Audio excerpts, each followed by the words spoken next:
Hello everyone, I am Sigmund together with Timothy. We will be starting our video series on Philippine Hokkien or Lanang Way. But before we begin, let's just point out that the variant we will be focusing on will be the Chencho variant of the Philippine Hokkien, which is most widely spoken in the Philippines. Major cities such as Manila, Cebu, and Davao. This can also be termed as Manila Hokkien for the most part. Hello guys, this is an introduction to phonetics and tones in Lanang Oy, written using the romanization system called Betwedi, or in other sources it's known as Betweji with a J, POJ in other sources such as Taiwanese sources or in Xiamen. I'll just translate whatever um, Sigmund said about his introduction on Philippine Hokkien, so that in Hokkien, so that we could get some context on the sample sentence I made. So, 다게호, 군비아이 총찌개 야피 시베 강린 카이시아 필리핀 호켄 오에 시아환 난백 카이시 이주이 군아이 호딘 자이야 필리핀 호켄 오에 바보훈 시 찐강 에큐카오 디네티아 찌개 카츠이티 또한 시아치 비루셋 안 마닐라 속부 ASEAN Labao. So toay katwa siya si liu kwatyo katsui nanang tan si kokun ege zonjin or jingang ekyu si jongpi anmida. Utyu ani langma e zoikyo Manila Hokkien. So for the most part, the dialect, the Hokkien that we have here in the Philippines that we're showing here today is Manila Hokkien because we cannot say other dialects of people of shaman ancestry which have completely different tones and sometimes also different vocabulary altogether. Language that mainly came from Jinkang. To begin, we have the vowels a, e, I, o, u. So for the first one, we have a meaning duck. Next, we have e, he meaning fire. Uh, Next, we have e meaning chair. Next, we have from pele, meaning glass. Don't worry. Next, we have o from lo, meaning road. And just a food for thought that if you'll notice that in this generation, many already have merged the and the o to o. Okay. For lastly, for the last vowel we have u from go, meaning cow. So for the next part we have initials. We have p, p, b, p, m, t, th, n, l, k, g, k, ng, h, ts, ts, s. So for this part, there are times that the initial L pronounced as the D in some cases, but that will be further discussed in the future videos. Here are the finals. Here's a list of all the finals that are possible that are found in variant of Philippine Hokkien. So first we have as in ahia or some ahia or and we have the nasalized which is ka as in child ka and then we have I as in love or to like or we have meaning dark and dark environment. We have an meaning kite, ang meaning husband, up as in apdiak or apdiak, meaning pressure or stress. We have at as in pat to recognize, actually to water plants. We have a meaning duck. We have ow meaning throat. Out meaning folds or to fold, so noun or verb. And we have a meaning low. Ke is guest, is a sound. And then e meaning he or she. E meaning round. Ya meaning tired. Yam meaning to win. Yam as in tall yam. Nan as in yan dao, handsome. Yang as in chiang zui, to wash. The yang sound is a little bit rare actually in our Philippine Hokkien, but sometimes it's there. Yap meaning as in yap, meaning leaf or petals. Yak or yak as in zang yak or zang yak, to bathe. This sound is found in Tuanzhu. Um, this found is this sound is found in either emeng or lamwa. Um, Yat as in piat, meaning plate. Ya as in piat, meaning wall. Yao as yeah, yao as meaning hungry. Im meaning sound. Yin meaning them. It as in chi, to press. Yang as in yang, to use. Yo meaning kidneys.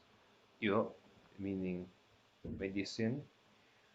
Yok meaning to schedule a date or a meeting, or it could be a noun also as well, a date. Yong meaning strong. Ip as in dip, to enter. And you notice that this L tendency tends to sound like a D in many times. So dip, dip key, chut dip, yun. And then we have it as in meaning one, you meaning oil, yu is to melt, and these are the same exact tones in phonology except for the fact that this has a nasalization, which completely changes the meaning. And then meaning not, and meaning yellow, o meaning to learn, o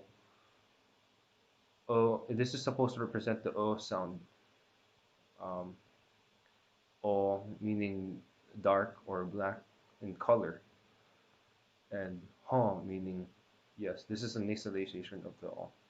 Yes or sign of agreement. Um, this is o again, to learn. You just use this to represent the o vowel distinct from the o vowel. You could notice that all the other endings, if the the word involves other consonant endings, all the other consonant endings that involve a o vowel, it will most definitely use the o vowel rather than o vowel. That's how it works. So you notice that this is o and this is o. It's two different vowels. Ok means evil or mean. Ong is a king. U, to have. Wakun is close by. Wa is bull. Wa is life. Kwai is good at it, good or behave. Yeah. Wan Zuan is completely. This is used as a adverb. Huang meaning windy. Huang, sorry. Huang sound coupled with the H initial consonant. So Huang meaning windy. What as in what tao, to turn one's head, to turn around.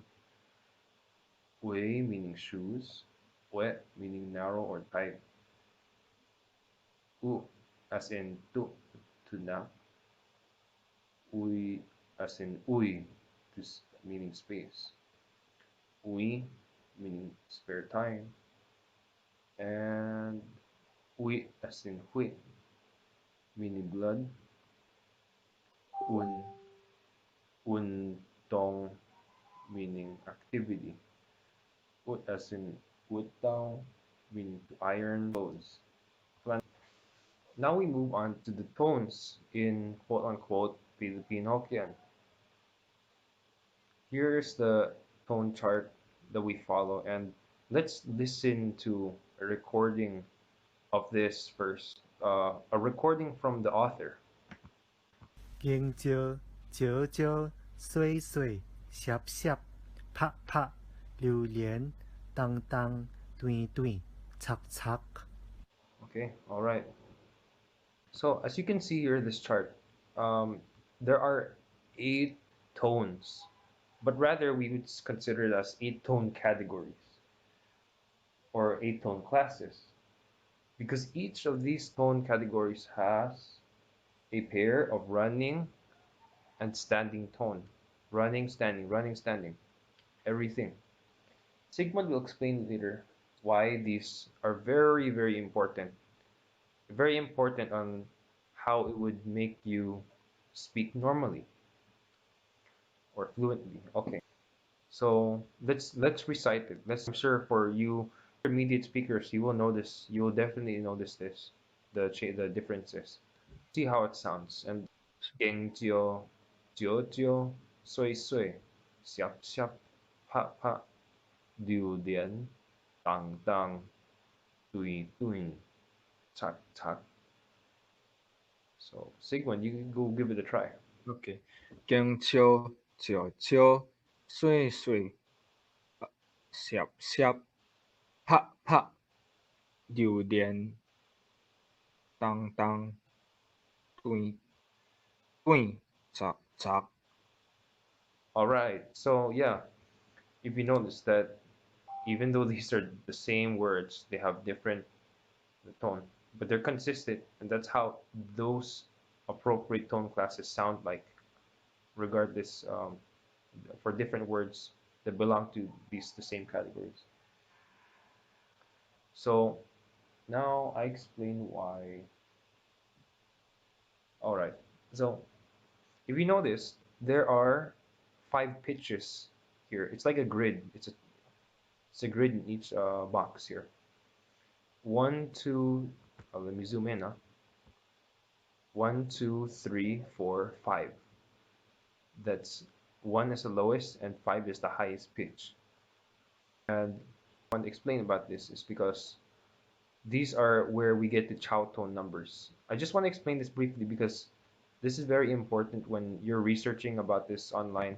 You'll notice that, oh, why is there double digits next to the pronunciation of a word or IPA or something or what? And that's a more specific way to see really how it's being spoken.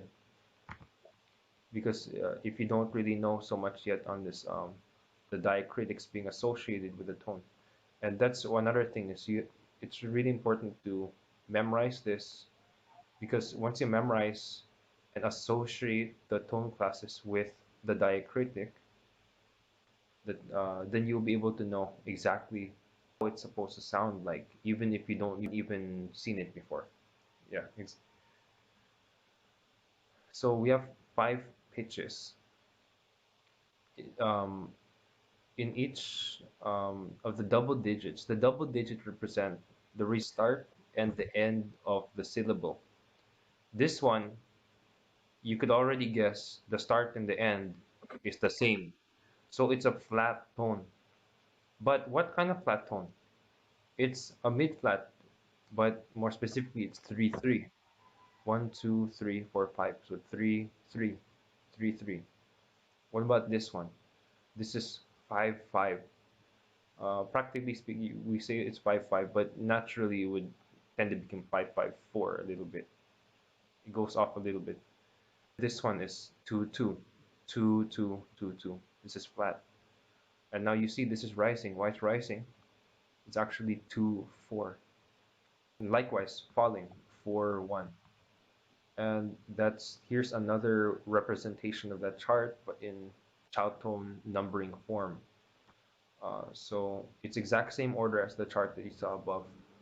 Um, these are the traditional names of the tone classes in Hokkien. So im bia, im seong, im ki, im liep, yong bia, yong seong, im ki, yong liep. And then we have a neutral tone, tin xia. Yeah, and then yeah, that's that. Just it's memorization. Tone number 4 is very tricky sometimes because this is dependent on the end consonant, what end consonant the word syllable uses. If it ends anywhere between a P, T, K end consonant, it will have this change tone. It will be rising as a running tone. Same, but still same as standing. So they're both standing high flat as a standing tone. But if it's a vowel that ends with the H sound, a syllable that ends with the H sound, then it's high flat all the time. So for the eighth tone, there's no separation, further separation. It's just the same. It's just low, flat, and then it becomes rising as a standing tone. And how do I space? How do I know this 1, 2, 3, 4, 5? Um, how far away, how far spaced it is in between each other, or how does it sound like? My best guide for me, like by singing a major scale. So do, re, mi, fa, so. I would say you use that. That's the best because it's also I can understand it's really difficult to discern between tone 1 and tone 6 because although look at this, the running and standing is the same here. It's flat. Running and standing is also the same and it's flat as well. But the difference is tone 6 is lower by just a little bit. So how do we know the difference between 2 2 and 3 3? I just for me, I don't know about other people. I would go do, re, mi. So re, mi. So mi is genjio, re, tang tang, genjio, tang tang, dui dui, sui sui, jio jio. It's that's a bit better space now. That's how I would discern it. All right. So that's that. Now, Sigmund, you could explain why these are. So as you can see a while ago, based on the chart, you notice that there are two types of tones: the running and the standing. So that will be discussed. So running tones, they are usually found at the start of the sentence or start of the compound word, or most often than not, it's in the middle of the sentence. Uh, Next, we have the standing tone. So for the standing tone, it's usually used when it's just one word or alone, or uh, it's used at the end of the sentence. Yeah, Um, I'll just interrupt a little bit for a second. Intermediate speakers out there, most of the time, when you ask your parents or uncles, aunties, or whatever, how do you say this in Hokkien? They will tell you, reply to you with a standing tone.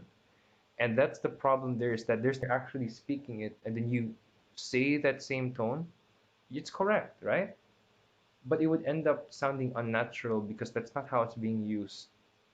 If it's depending on how you use it in the sentence you applied it to, right, Sigmund? yeah, okay. So again, for the standing tone, pronouns in most cases are standing tone already by default. However, the exception is that when the pronoun is uh, compounded in a compound word, such as what we most commonly know, lanang we. Did you notice? Can you go back to the chart? Lan Um, lang oi. Um, yes. let So so so let's if you check. notice, when people say lanang we, go to the imshong category. All right, here. No, uh, when when you notice again, people say lanang we. You notice that they use the running tone, which is 2-4 in rather than the 5-5. Yes, run. Hence, Yeah, an exception. yeah. That would be in it's running, running, and standing. This is Yes. tone 2, tone 5, tone 7. Running, running, standing. Running, lan, and then running for lang is, or is it? Lang, and then oi is standing, so it's oi, falling. So Yeah. rising, low, and then falling. All right, okay. So so next we have, as you can see, we have the, can you scroll down? Okay. Next we have the neutral tones. Neutral tones, they are usually found in particles like tio, and many more for most part. Uh, so the general rule, as you can see, um, we have the three most basic patterns, which are first the standing, second the running standing, and third the running standing. So further information about tone patterns will be discussed in the next videos. So that's it for today. If you have any more questions, comment down below what you think of this lesson, and stay updated for more upcoming videos on Hokkien lessons. See you guys in our next video. Please remember to like and subscribe and share this to all your friends and family members.